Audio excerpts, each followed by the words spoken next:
Sirah Nabawiyah Ibnu Hisham. Bab 2013. Akhir pemerintahan orang Persia di Yaman. Ibnu Ishaq berkata, maka Wihris dan orang-orang Persia tinggal di Yaman. Dan di antara sisa-sisa pasukan Persia kala itu adalah anak-anak mereka yang hingga kini ada di Yaman. Masa pemerintahan Habasyah di Yaman adalah antara masuknya Aryad hingga terbunuhnya Masruk bin Abraha oleh pasukan Persia dan dikeluarkannya mereka dari Yaman. Masa itu berlangsung sekitar 72 tahun. Kekuasaan mereka bergilir pada 4 orang, Aryad, kemudian Abraha, lalu Yaksum bin Abraha, dan yang terakhir adalah Masruk bin Abraha. Ibnu Hisham berkata, kemudian meninggallah Wahris. Kisra segera memerintahkan anaknya yang bernama Marzuban bin Wihras untuk memerintah Yaman. Setelah Marzuban meninggal, Kisra mengangkat anaknya yang bernama Tainujan bin Marzuban sebagai penggantinya. Setelah Tainujan meninggal, Kisra menggantinya dengan anaknya, namun setelah itu dia diturunkan dan mengangkat Badzan. Badzan berkuasa di Yaman hingga Allah mengutus Nabi Muhammad SAW.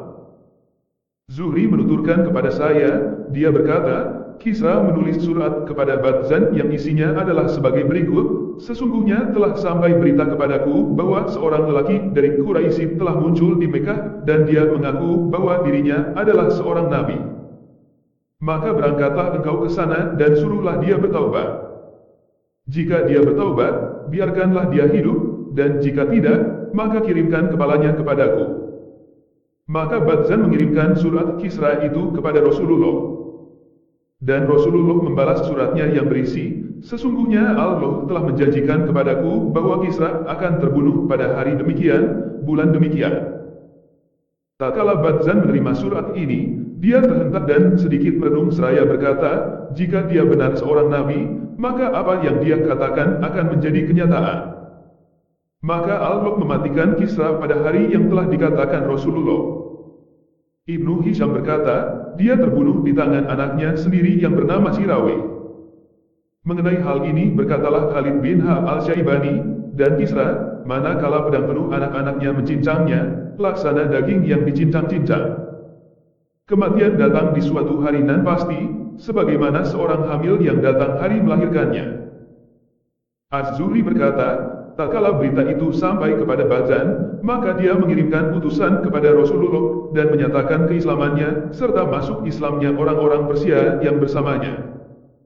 Maka berkatalah utusan-utusan dari Persia itu kepada Rasulullah, kepada siapa kami bergabung, wahai Rasulullah?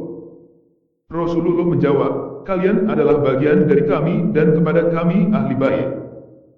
Ibnu Hisham berkata, telah sampai berita dari Az-Zuhri kepada saya bahwa sesungguhnya dia berkata, oleh sebab itulah Rasulullah bersabda, Salman bagian dari kami NG.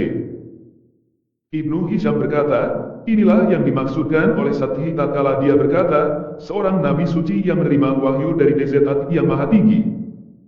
Ini pula yang dikatakan oleh Syekh tatkala dia berkata, tidak, dia akan terputus dengan datangnya seorang nabi yang diutus, yang datang dengan keadilan dan kebenaran di antara orang-orang beragama dan orang-orang yang memiliki keutamaan.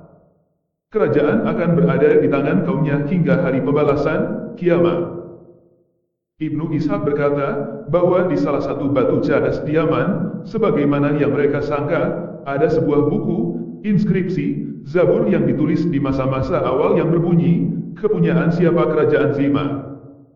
Kepunyaan orang-orang Himyar yang berbudi luhur. Kepunyaan siapa kerajaan Zima? Kepunyaan orang-orang Habasyah yang kejam. Kepunyaan siapa kerajaan Zima? Kepunyaan orang-orang Persia yang dimerdekakan. Kepunyaan siapa kerajaan Zima? Kepunyaan orang-orang Quraisy, pedagang.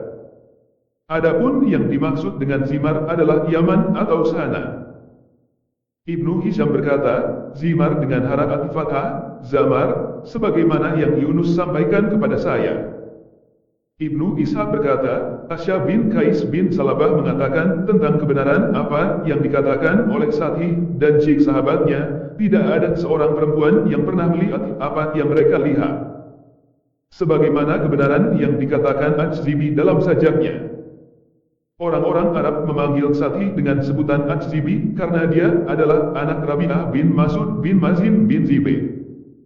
Ibnu Hisham berkata, bait syair ini adalah apa yang ada dalam sajaknya.